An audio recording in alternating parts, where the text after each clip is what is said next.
Persuading for Profits. This is the Sales and Persuasion podcast that gives you the skills, the tools, the strategies that you need to go out and crush it in your sales career. Sponsored by RadioUpdate.com, your source for all things radio industry on the internet, whether you're looking for technical help, engineering help, programming help, sales and marketing help, on-air talent, front office, whatever. Andy Meadows runs the show over there. He runs a great publication, so check out radioupdate.com. We do thank them for hosting us and for getting us started here over on the podcast. And again, we try to help. I'm Brent Hoodenpyle. I am your host. We try to help salespeople here really enhance their sales careers and go out and be very successful. And I have a guy on today who I think can help you do just that. His name is Al Kushner. He's coming to us from Boca Raton, Florida. Hello, Al. How are you doing? Well, I'm doing great, Brent. Hope all is well with you. It is very well, thank you. Now, Al is, I'm going to read a little bio here we prepped up. You're an award-winning author, a keynote speaker, a podcaster. You're a LinkedIn growth strategist. You're the creator of the LinkedVantage system. You've empowered over 400 professionals to generate $50,000 to $250,000 in new business by leveraging AI to turn LinkedIn profiles into revenue machines. Man, that sounds good. You have a new book out, came out like last month or a couple months ago, The AI LinkedIn Advantage, which offers cutting-edge strategies for digital networking and personal branding. And once again, welcome to the show, Al. So yeah, first of all, congratulations on the new book. Thank you. This was something that I'm really proud about, and I hope it helps a lot of people. So I'm hoping to share some insight tonight on some things that really helped me with my success on LinkedIn. Very cool. So let me ask you this. How long have you been on LinkedIn? Have you been on LinkedIn from were you an early adopter to LinkedIn? Have you been on there from the very beginning? Yeah, pretty much. It was something that I stuck through it through the years, and it was really incredible in how it grew to where it is right now. So I'm very fortunate to have a lot of the information that I learned from previous years to take it with me to its current incarnation right now, which is over 1 billion users, I believe. That is crazy, isn't it? Yeah. So, and that is my question for you. It's current incarnation, because I have a friend I was speaking with the other day, and he's for the first time in a long time, he's been looking for a job, and he's like, yeah, you ought to get on LinkedIn. It's great. He's like, it's different than it used to be.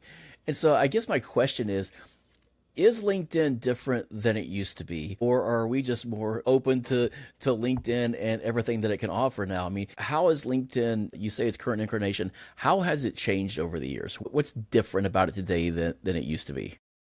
Well, certainly they've embraced video, which is really incredible and has been very favored by the algorithm. So if you have created videos that are of value, I think that's definitely a way to help connect with people. And I'm part of a lot of groups on LinkedIn, and I usually post 3 times a week with videos. So it's really incredible the reach you can get. And I heard that that's something different about LinkedIn. Hey, I mean, that is kind of cool that they've embraced video. And I think I've heard you say that maybe the video is because they're so starved for video content, the algorithm boosts it even more, or is more favorable to it than it is other content. But I also heard that something like only 8% of LinkedIn users actually post on there. Is that a true statistic? Does that sound right to you? I'm not sure. I mean, I think there are a variety of statistics out there. I find that there are people who are active who are really, a lot of my clients are pretty much active on LinkedIn, and they see it as an integral part of their work. A lot of my clients are entrepreneurs. I deal with financial planners, accountants. So they have to be pretty much on top of things when it comes to LinkedIn, because they connect with a lot of their clients on that platform. So they're quite active. So LinkedIn, for somebody like that, it's a chance to make connections. It's a chance to demonstrate expertise and knowledge and build authority by the content that you create. Is that where the prospecting and the sales also happen too? Is LinkedIn viable for that? Yeah, absolutely. I mean, LinkedIn could help you create the ability to become a thought leader. If you create content that resonates well with whoever you're connecting with, you'll find people will follow you and look forward to whatever things you offer, as long as it's educational by nature. Most people appreciate the value. That's very interesting. So a lot of people, and I'm going to ask you this because you're the expert, and I would be curious to get your take on it. My wife is an educator, and she would teach college or graduating kids from high school going into college. And she's like, you got to be on LinkedIn. And they're like, well, why should we be on LinkedIn? Why can't we just be on Facebook or Twitter or something like that?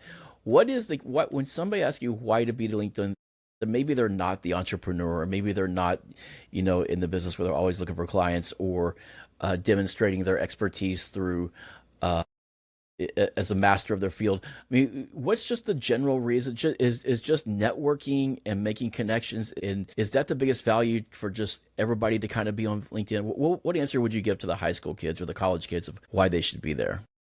Well, for high school and college, I would say that it lays the groundwork, especially if they're looking for jobs in this competitive marketplace, because the fact is that with AI technology, AI is pretty much using or reviewing the resumes that come in. And once they get past that stage, the next stage, of course, is they look at the social media. And LinkedIn is going to be the first thing they're going to check out an employer to find out exactly, more about the individual that may be a possible candidate to work at their firm. So they want to know, what exactly they're all about. So that's really where LinkedIn comes in. A lot of times they'll ask you if you have a profile on LinkedIn, and they'll inquire about, what you're all about. And if your profile is not really optimized for it, you'll find yourself at a loss, where your competitors will probably have an optimized profile and be able to, get the job that you so wanted, because, maybe you have a great resume, but if you have a poor profile, that's going to hurt you. And that's really Yeah, something that's a to focus tough on. tiebreaker to lose on, right? When all you had to do was make your presence known for a while. So what does the day in the life or the week in the life of a successful or a proficient LinkedIn user look like? Somebody who's really good at LinkedIn, and let's say maybe they're just getting on LinkedIn. What is that first month? I mean, what's the ramp up phase? What does the first month to 2 or 3 months look like? What should they be focused on? Is it making connections? Is it commenting on other people's stuff? Is it reposting other people's stuff? Is it getting followers and doing endorsements? What is your kind of roadmap for somebody just starting out? Very simple. It's like, you're building a house. You have to have a foundation. And if your profile is not optimized, outreach and everything else is just going to all fall by the wayside. And that's really a problem. People think they can just get on LinkedIn and right off the bat, just reach out to people and they'll be happy to connect with you. And that's not the case. And the first thing they're going to look at is your profile, whether it's your headshot if it's current or your background image. Most importantly, a summary of what you offer or what you're all about. And other things that should also be noted is if you're part of any groups on LinkedIn, and also if you have any recommendations, which very few people do on that platform. So that's going to be held against you when whoever you want to do an outreach. So you really need to get your profile optimized so it looks presentable to whoever you want to connect with. So tell me about recommendations. That's something that's kind of unique to LinkedIn. I think I lost you there, Al. Oh, Okay. Kushner's recording. Yes, the background image went out over there. Your question again was? Yeah, so, tell me about recommendations. That's something that seems to be rather it's unique to LinkedIn, right? That's that's kind of it's maybe it's special thing that separates it from other social media platforms. Well, there are other platforms that do have it, but I think what's important is that, and recommendations usually is kind of towards the bottom of the profile, but it's probably the most important part of a profile because it's a third-party endorsement. It's someone saying Yeah. or vouching for who you are. And if you don't have anything or you haven't looked at it in years, well, that's going to be held against you. People think that doesn't matter, but it does. And I find to be important to proactives. When I coach my clients or train them, first thing we focus in on is getting more recommendations. And that really is essential, whoever you're connecting with.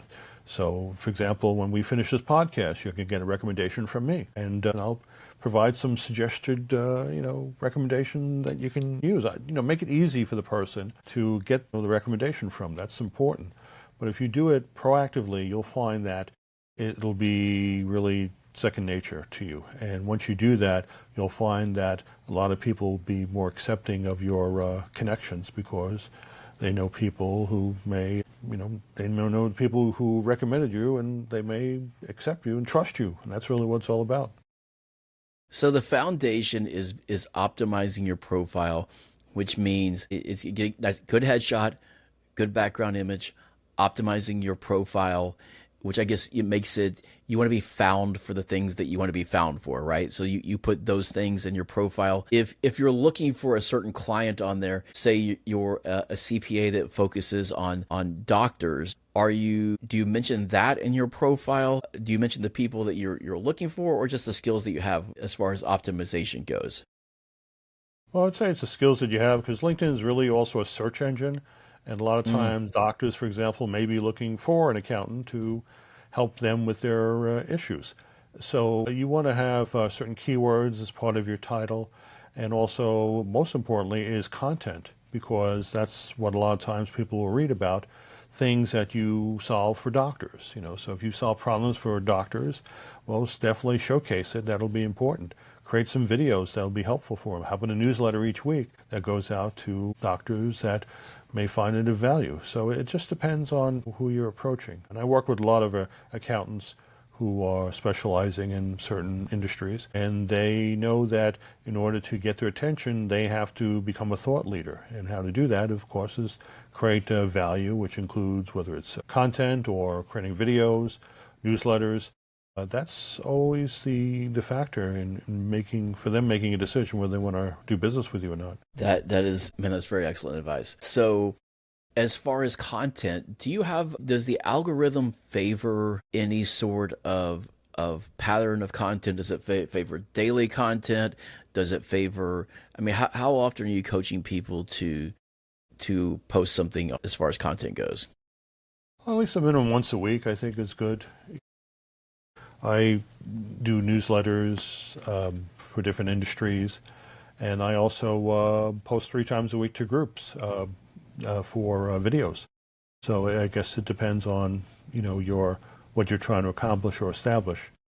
For me, LinkedIn is a gold mine for a lot of clients who are looking to better themselves on LinkedIn's platform. So for me, it's great. I'm always busy. That's very interesting. So tell me about, you've mentioned 2 things quite a bit here. You've mentioned groups and newsletters. How does a LinkedIn group differ from, say, a Facebook group? Is it the same sort of concept where there's people that like some certain topic and they join? Is that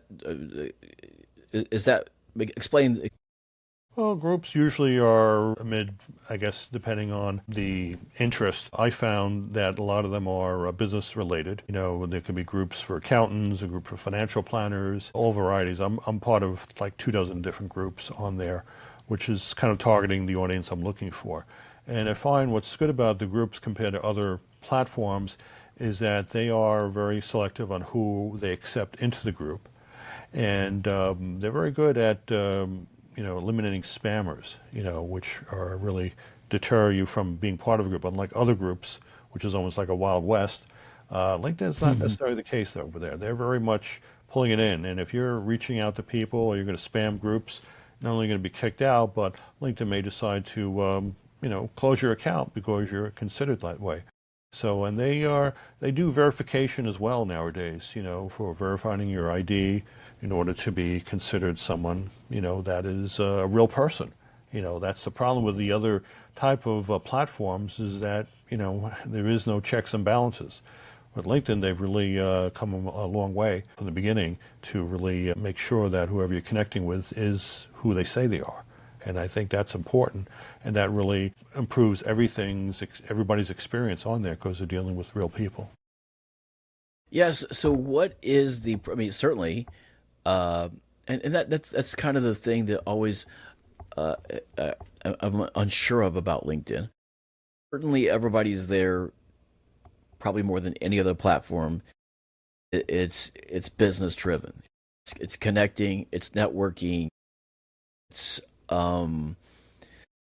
uh, prospecting, their sales navigator, right? So you do want to make connections, and at some point you do want to do marketing, right? At some point you definitely do want to try and get a lead or convert a lead into a sale or something. But so how do you do that in a way that's professional and respectable, but also effective? Do you know what I'm saying? It's like how do you also do it in a way that people will respond and want to do business with you? Do they want to do business with you because of the way you reach out, or is it because of the content that you create? Well, for the most part, it is content is king on the platform. So in my circumstance, I create newsletters and I provide value to certain industries that I work with. But if I want to reach out to someone, what I usually like to do is not necessarily make a direct connection, but I would follow someone, particularly an influencer. And as soon as they post on LinkedIn, I get notified and I reply to that post in a way that is constructive, and not about, oh, thanks for sharing, but, provide value to that particular post that the influencer did, and maybe even add something to it, and even ask a question or two that could help get a response. And I find that's a great way to connect with an influencer, because once you post, and ideally you want to post within the first 5 to 10 minutes, because they can be with hundreds of followers and all of a sudden. But what's good about it is that when you post first, you'll be pretty much on top of all the other commentaries above that. So that really gives you an ability to get recognized, and maybe even other people follow you as a result of being, part of that influencer. So that's a great strategy to use. So a lot of different techniques. I work with clients on how to connect with, whether it's influencers or be part of groups. It's all about giving value to whoever you want to connect with, and you want to give as much value so you become trusted. And once you gain their trust, that's when you can start to do business. Very cool. So, and you don't want to comment and post a link to your own thing, which seems pretty obvious, but some people, I think not. Well, that's very cool. So talk to me about, so you're a member of 24 groups. They're all dealing with the type of business that you like to do, the type of people you like to connect with. What is your process now? You said you post videos to groups 3 times a week. Is it one video that you're repurposing to all the different groups? It's kind of a general thing. And is it just content that you come up with, or are you addressing specific concerns that people have? I mean, what is your take on the video content there that you're producing and interacting with the groups?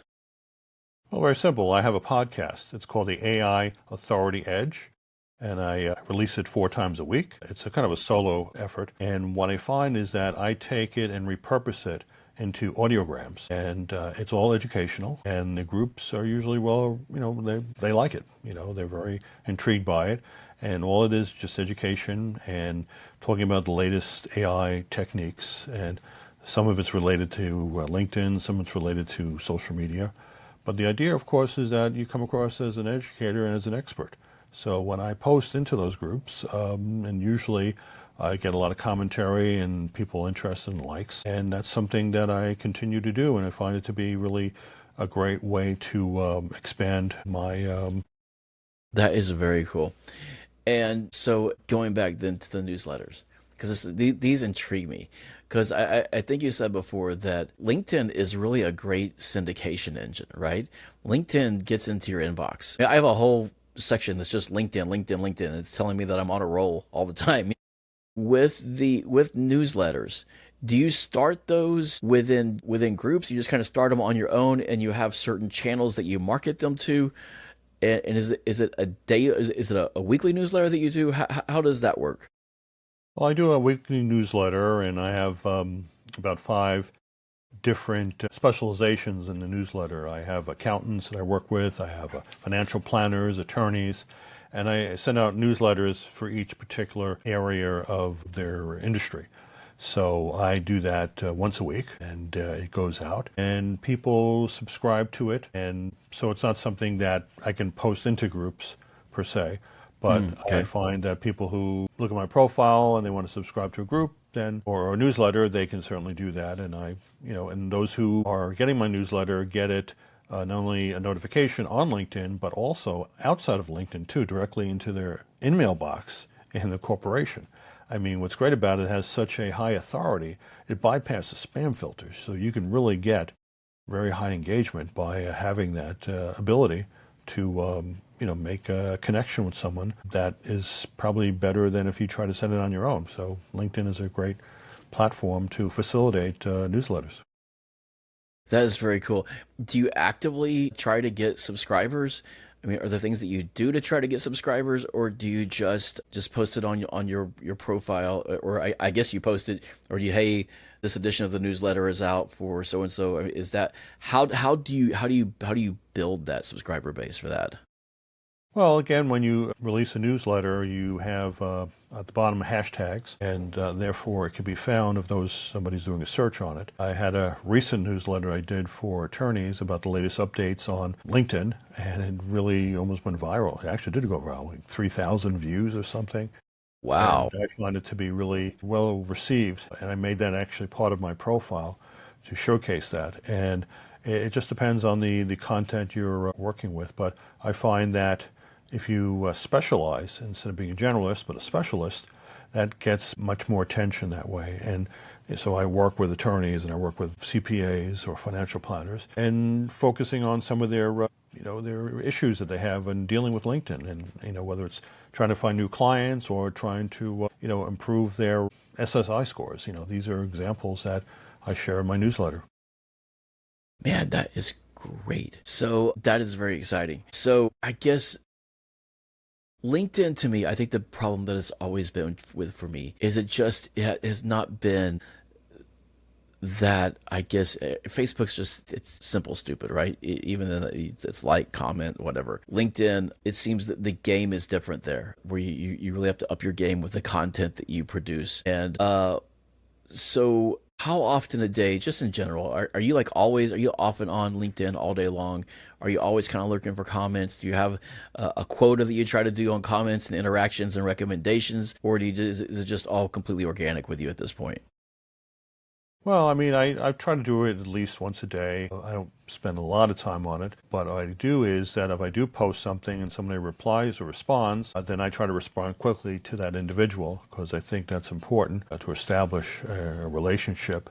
Because some people, for example, just post and ghost, and that's not active at all, and that's really not a good thing, especially if you want to build relationships. You want to be at least, responsible to interact with someone who's interacting with your particular post. And if you're doing a newsletter, a lot of times the newsletters, I will do it in advance and schedule it in advance, so it's always available, as well as my audiograms. So I have the content at hand. I don't have to do it every day, new content, but I schedule in advance. And I find that to be an effective method of, being present on there. And people seem to like the fact that they're getting information that's valuable. So that's what's important. Yeah, providing the value, right? So how long is your newsletter on average? Like, 1,000 words, 500? I mean, is it a long thing? Is it just a short kind of easily consumable thing? Is there a link that you recommend? I guess that's what I'm after there. It all varies. I would say average anywhere from 750 words to 1,200 words. It just depends on the Very good. topic. Nice. But I find that people who read it always find value or get something out of it, and that's most important. So it's not necessarily the length of it, but the value that they get from it. And if they see they're getting value, they'll continue to subscribe, and that's really what it's all about. A lot of times I find when I get newsletters from other people, it's always self-serving, and that's really the wrong approach. And that's why a lot of times newsletters are not effective, because they do it the wrong way. Yes, when you're not casting yourself as the thought leader by being self-serving. I love that phrase, being a thought leader, and that really can help you guide you to create the right kind of content. Right? You're trying to add value. You're trying to be a leader and really contribute to the conversation and lead it when possible. Talk to me about Sales Navigator. Now, this is the sales and marketing podcast, so certainly everybody needs to be on LinkedIn. They need to have their profiles optimized. What is Sales Navigator? And maybe explain that to people who don't know what it is. And how does it help somebody who is trying to make connections and find clients on LinkedIn? Well, it's a premium version of LinkedIn that you pay extra for. I believe it's about $99 a month or somewhere in that range. They have discounts you pay for the year. And it's a great way to find people. If you're, let's say, a business owner and you want to connect with potential clients, you can do the advanced search features that you don't get normally on LinkedIn by finding out, based on location, but most importantly, how active they are on LinkedIn, which is essential.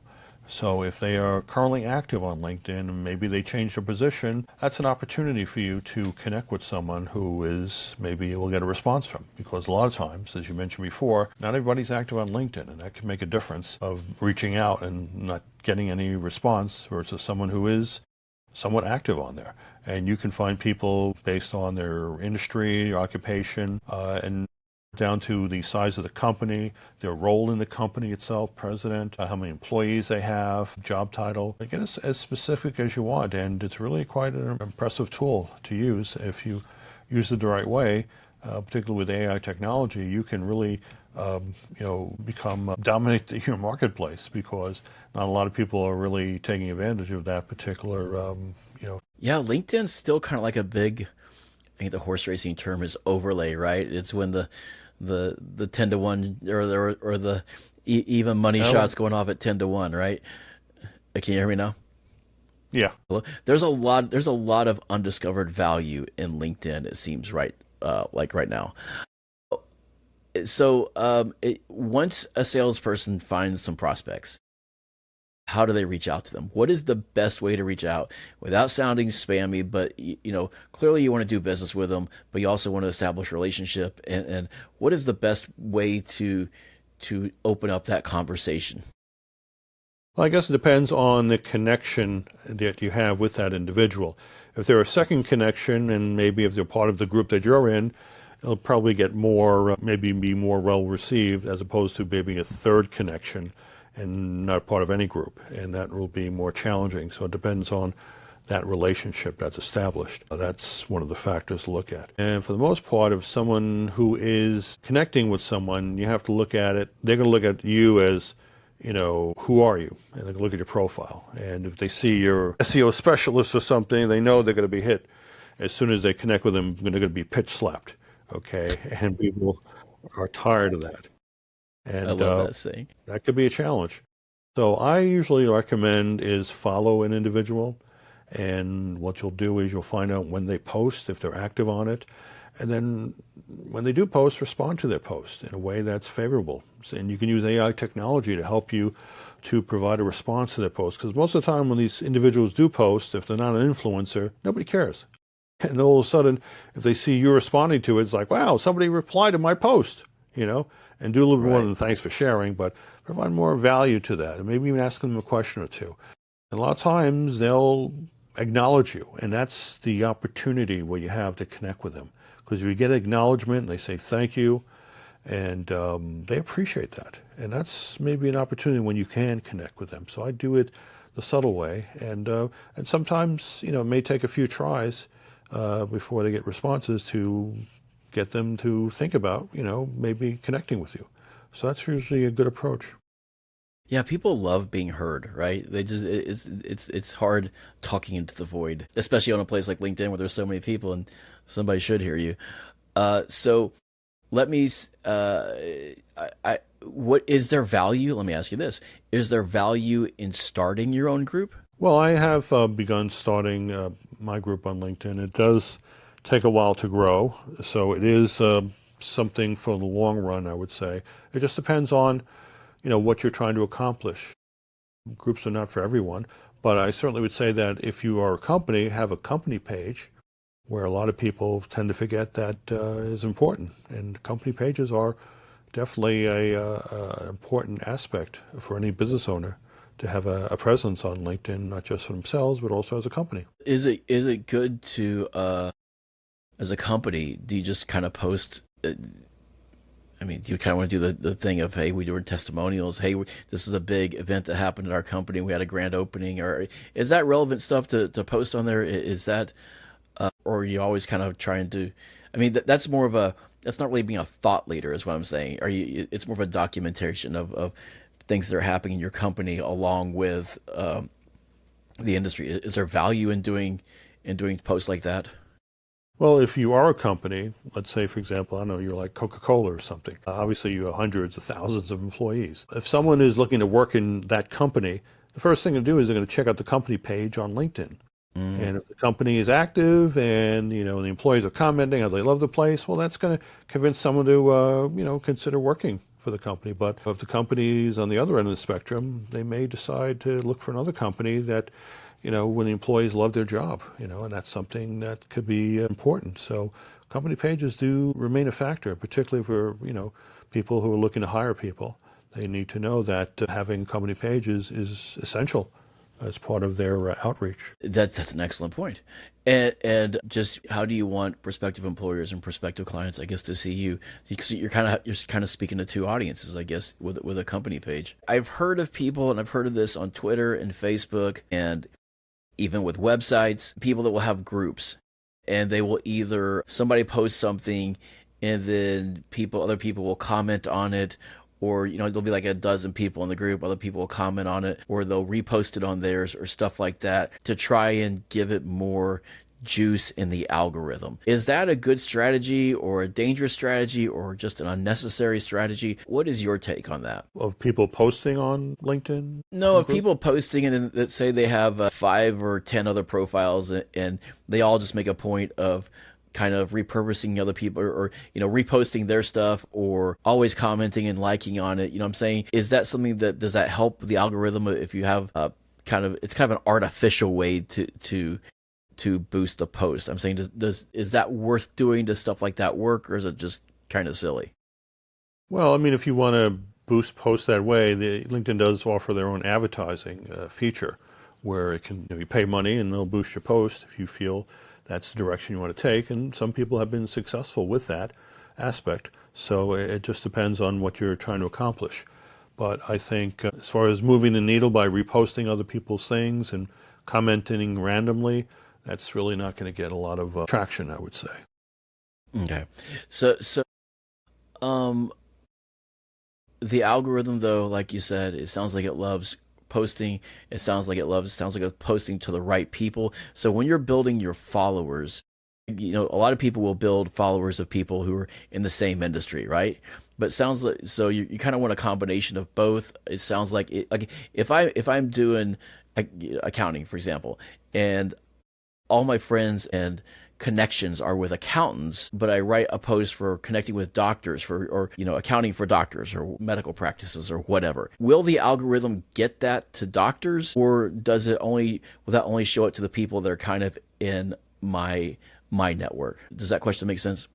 Well, yeah, I would say that if a doctor is subscribing to a newsletter, they certainly will get it as soon as you post. And they'll get it not only just on LinkedIn, but through their email servers and such. And that's really a good thing. As far as just posting it on LinkedIn and hoping to get a doctor to read it or something, most likely not, unless you're well connected with so many followers. It's really a challenge, to say the least. And otherwise, you'll have to spend money on that. I think the fact is that if you want to connect with physicians, you could certainly use LinkedIn and find out if they are actually active on the platform. I find very few of them are active, to be honest with you, in my experience, because, they're busy in their practice. Doctors are The quite, doctoring, right? are on call, so they don't got time to go on LinkedIn, if at anything at best. But other industries certainly are more active than others, so it just depends on who you're trying to target. Interesting. Yeah, I guess that. So, are there certain things? Do you need a certain, like, I know, like, for example, Facebook, if you have this many friends, or followers, you're able to do this many more things with your profile. Is there a follower count you're trying to hit, or a connection count that you're trying to hit with LinkedIn, that you want to it's a healthy one that you want to maintain? Well, I think they tap out with connections at 30,000, but followers, it's pretty much unlimited, which is a good thing. So I find that it's, if you can get more followers, I mean, that's great. It's certainly going to raise your profile, and LinkedIn certainly does like that aspect because it shows you are important to the community on LinkedIn. That's very cool. Finally, are there any, like, I know there's Dripify, I know there's Galaxy or stuff like that. which kind of work with Sales Navigator. Are any of those good? Are they dangerous? I mean, what's your feeling on like the tools like that for doing kind of like mass, I think, connections and things? Mass connections or these third-party tools are kind of frowned upon in my experience, and I've used them in the past, and they've, gotten me in a lot of trouble, I would say, because there's no shortcut when it comes to LinkedIn. They want you to be on the platform and inputting in there. They don't want you to hire a VA to go ahead and do it on your profile. It's not going to fly with LinkedIn. The only time it does work is for a business page. But for the most part, they want you to be active on LinkedIn. And, when using third-party tools, you check your chances of your account being closed or restricted because of the activity that's on there. So you have to be very careful with it. Stick to ones that are authorized by LinkedIn, which is their premium service, their Sales Navigator. You won't have any problems. That's fantastic. All right, so now I know you're the founder of the Linked Vantage system. You have a website, and you have some courses on there. You offer one-on-one training and consulting, I believe. Tell us a little bit about that and how people can get in touch with you.